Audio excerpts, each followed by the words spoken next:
Hello दोस्तों, स्वागत है आपका अपने चैनल पर। आज हम जीएस का प्रैक्टिस सेट नंबर 8 लेकर आ गए हैं, जो कि बीपीएससी तैयारी 4 के लिए बहुत ही महत्वपूर्ण होने वाले हैं। अगर आपने पिछली क्लासेस नहीं देखी हैं तो चैनल पर जाकर पिछली क्लास देख सकते हैं। चलिए हम क्लास शुरू करते हैं। पहला प्रश्न है हमारा, निम्न में से किस भारतीय को ब्रिटिश राजतंत्र द्वारा नाइटहुड की उपाधि दी गई थी, लेकिन जलियांवाला नरसंहार के बाद उन्होंने इसे वापस कर दिया था। पहला ऑप्शन है बिपिन चंद्रपाल, दूसरा चित्तरंजन दास, तीसरा रविंद्रनाथ टैगोर और चौथा है सी राजगोपालाचारी। तो इसमें हमारा जो सही ऑप्शन हो जाएगा option number C, Rabindranath Tagore, ये सही हो जाएगा। अगले प्रश्न पे चलते हैं। चौरी चौरा कांड कब हुआ था? तो चौरी चौरा कांड जो हुआ था 4 फरवरी 1922 को हुआ था। तो ऑप्शन नंबर डी 1922 दिया गया है, तो ये सही हो जाता है। अगला प्रश्न देखते हैं। सुभाष चंद्र बोस द्वारा आजाद हिंद सरकार की स्थापना कब की गई थी? पहला ऑप्शन है 23 दिसंबर 1945, दूसरा है 12 अगस्त 1934, तीसरा है 31 अक्टूबर 1943 और चौथा है 16 जनवरी 1939। तो इसमें हमारा जो सही ऑप्शन हो जाएगा वो हो जाएगा ऑप्शन नंबर सी, यानी 21 अक्टूबर 1943 को सुभाष चंद्र बोस ने आजाद हिंद सरकार की स्थापना की थी। नेक्स्ट क्वेश्चन देखते हैं। भगवान गौतम बुद्ध के जीवन काल के दौरान 7वीं और 6ठी शताब्दी ईसा पूर्व में कितनी महान शक्तियां महाजनपद अस्तित्व में थी, यानी कितने महाजनपद उस टाइम पे थे? तो जो महाजनपद थे कुल कितने थे? 16 थे। ऑप्शन नंबर डी 16 सही हो जाएगा। अगला प्रश्न देख लेते हैं। भारतीय संविधान में विधायिका में अध्यक्ष का पद और उनकी भूमिका डैश संविधान से ली गई है, यानी किस देश के संविधान से ली गई है? तो जो ली गई है वह ली गई है ब्रिटिश संविधान से। ऑप्शन नंबर ए, ये सही हो जाएगा। अगला प्रश्न देख लेते हैं। निम्नलिखित में से कौन सी पहाड़ियां मेघालय में स्थित नहीं है? पहला ऑप्शन है खासी, दूसरा है गारो और तीसरा है जयंतिया और चौथा है जवादी। तो जो सही ऑप्शन है हमारा जवादी की पहाड़ियां, ये मेघालय राज्य में न होकर पूर्वी घाट तमिलनाडु में स्थित है, जबकि खासी, गारो और जयंती ये तीनों कहाँ पे है? मेघालय राज्य में है। अगला प्रश्न देख लेते हैं। समुद्र में अधिकांशतः ज्वार भाटा किस कारण आता है? तो जो ज्वार भाटा आता है वह किस कारण आता है? पृथ्वी पर चंद्रमा का गुरुत्वाकर्षण प्रभाव के कारण आता है। तो ऑप्शन नंबर डी यहाँ पे सही हो जाता है। ऑप्शन नंबर डी यहाँ पे सही हो जाता है। अगला प्रश्न देख लेते हैं।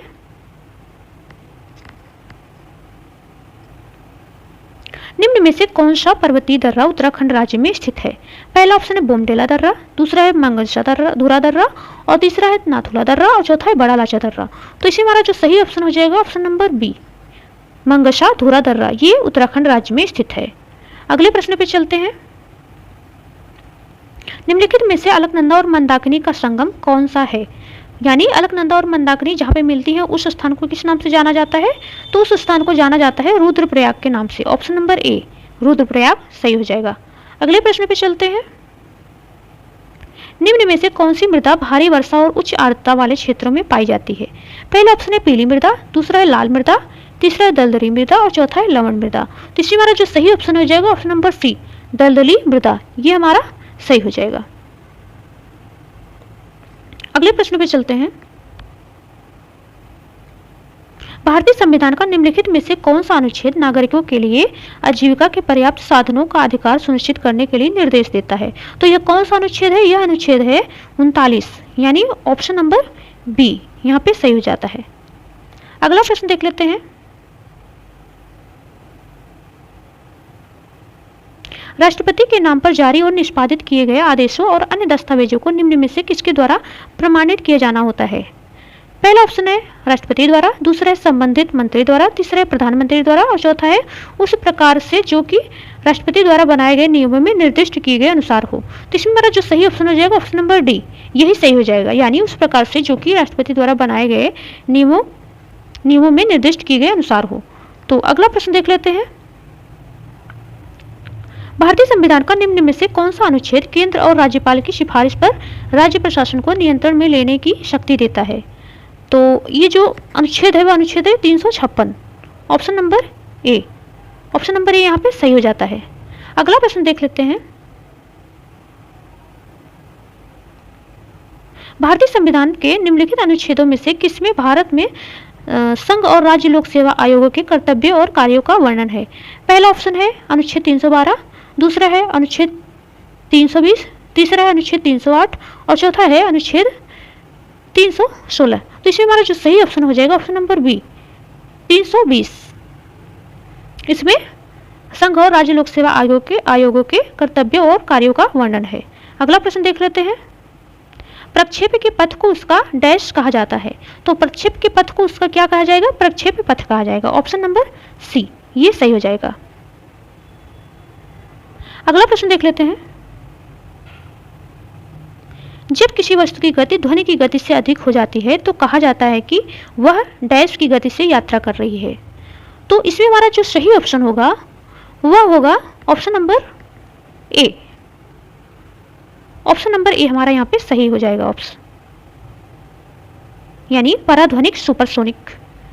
ठीक है, अगला प्रश्न देख लेते हैं। रेडियोधर्मिता की एसआई इकाई है। तो रेडियोधर्मिता की जो इकाई होती है वह क्या होती है? बेकुरल होती है, यानी ऑप्शन नंबर सी यहाँ पे सही हो जाएगा। अगला प्रश्न देख लेते हैं। शुष्क बर्फ डैश का ठोस रूप है। तो जो शुष्क बर्फ होता है वह कार्बन डाइऑक्साइड का ठोस रूप होता है। तो option number C carbon dioxide यहाँ पे सही हो जाएगा। अगला प्रश्न देख लेते हैं। प्याज में लाल रंग निम्न में से किस वर्णक के कारण होता है? तो प्याज में जो लाल रंग होता है वह एंथोसाइनिन के कारण होता है। तो ऑप्शन नंबर ए यहाँ पे एंथोसाइनिन दिया गया है, तो ये सही हो जाता है। अगला प्रश्न देख लेते हैं। आरएनए एक बहुलक अणु है, इसका पूर्ण रूप क्या है? तो आरएनए का जो पूर्ण रूप है वह क्या होता है? Ribonucleic acid. और ऑप्शन नंबर बी यहाँ पे राइबोन्यूक्लिक एसिड दिया है, तो ये सही हो जाएगा। अगला प्रश्न देख लेते हैं। निम्न में से कौन सा एक मेंडेलियन विकार नहीं है? पहला ऑप्शन है फेनिलकेटोन्यूरिया, दूसरा है टर्नर सिंड्रोम, तीसरा है सिकल सेल एनीमिया और चौथा है हीमोफीलिया। तो इसमें हमारा जो सही ऑप्शन हो जाएगा वह हो जाएगा ऑप्शन नंबर बी मेंडेलियन विकार। इसमें क्या हो जाएगा? ऑप्शन नंबर बी हमारा टर्नर सिंड्रोम। ये क्या हो जाएगा? सही हो जाएगा, यही नहीं है ऑप्शन नंबर बी। और जबकि तीनों क्या हैं? तीनों हैं। अगले प्रश्न पे चलते हैं। मानव शरीर में सबसे बड़ी ग्रंथि कौन सी है? तो मानव शरीर की जो सबसे बड़ी ग्रंथि होती है वह होती है यकृत यानी लीवर। ऑप्शन नंबर ए यहाँ पे ये सही हो जाएगा। चलते हैं अगले प्रश्न पे। जवाहरलाल नेहरू मणिपुर नृत्य अकादमी निम्न में से किस शहर में स्थित है? तो जवाहरलाल नेहरू जो नृत्य अकादमी है वह कहाँ पे स्थित है? मणिपुर की राजधानी इम्फाल। ऑप्शन नंबर सी यहाँ पे सही हो जाता है। और इसकी स्थापना कब हुई थी? 1954 में हुई थी। अगले प्रश्न पे चलते हैं। घेरिया नृत्य निम्न में से किस राज्य से संबंधित है? तो घेरिया जो लोक नृत्य है यह संबंधित है गुजरात राज्य से, यानी ऑप्शन नंबर ए यहाँ पे सही हो जाएगा। गुजरात के अन्य जो लोक नृत्य है वह है गरबा, पनिहारी, टिप्पाणी आदि। अगले प्रश्न पे चलते हैं। पुस्तक the judgement inside story of emergency in India के लेखक कौन है? तो इस पुस्तक के जो लेखक हैं वह हैं Kuldip Nayar. Option number D यहाँ पे सही हो जाएगा। अगले प्रश्न पे चलते हैं। 1903 में भौतिकी का नोबेल पुरस्कार जीतने वाली पहली महिला कौन थी? पहला ऑप्शन है जेन एडम्स, दूसरा है मैरी क्यूरी और तीसरा है जोडी विलियम्स और चौथा है अल्वा मेर्दल। तो जो सही ऑप्शन हो जाएगा option number B. Option number B यहाँ पे सही हो जाएगा, मैरी क्यूरी। ठीक है, अगले प्रश्न पे चलते हैं। सामुदायिक नेतृत्व में योगदान के लिए रेमन मैग्सेसे पुरस्कार प्राप्त करने वाले पहले भारतीय कौन थे? तो रेमन मैग्सेसे जो पुरस्कार प्राप्त करने वाले पहले भारतीय थे वह थे आचार्य Vinoba Bhave. Option number B यहाँ पे सही हो जाएगा। अगला प्रश्न देख लेते हैं। बिहार राज्य पर्यटन विकास निगम की टैगलाइन क्या है? पहला ऑप्शन है ब्राइट बिहार, दूसरा है हम सबका बिहार, तीसरा है ब्लिसफुल बिहार और चौथा है बिहार इज द बेस्ट। तो जो सही ऑप्शन है हमारा ब्लिसफुल बिहार, ये सही ऑप्शन है। अगला प्रश्न देख लेते हैं। 1830 ईस्वी के दशक में पटना नगर केंद्र था। पहला ऑप्शन है सन्यासी विद्रोह का, दूसरा है गोदखारी विद्रोह का, तीसरा है मुंडा विद्रोह का और चौथा है बहावी आंदोलन का। तो इसी वाला जो सही ऑप्शन है ऑप्शन नंबर डी, बहावी आंदोलन का मुख्य केंद्र पटना था। अगले प्रश्न पे चलते हैं।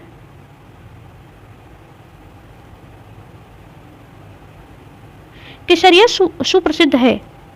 पहला ऑप्शन है पालसेन तक्षण कला के लिए, दूसरा है बौद्ध स्तूप के लिए, तीसरा है विष्णु मंदिर के लिए और चौथा है सूफी दरगाह के लिए। तो इसमें हमारा जो सही ऑप्शन हो जाएगा ऑप्शन नंबर बी, बौद्ध स्तूप के लिए प्रसिद्ध है। और ये कहाँ पे है? चंपारण जिले में स्थित है। तो इस तरह हमने आज कुल 30 प्रश्न किए।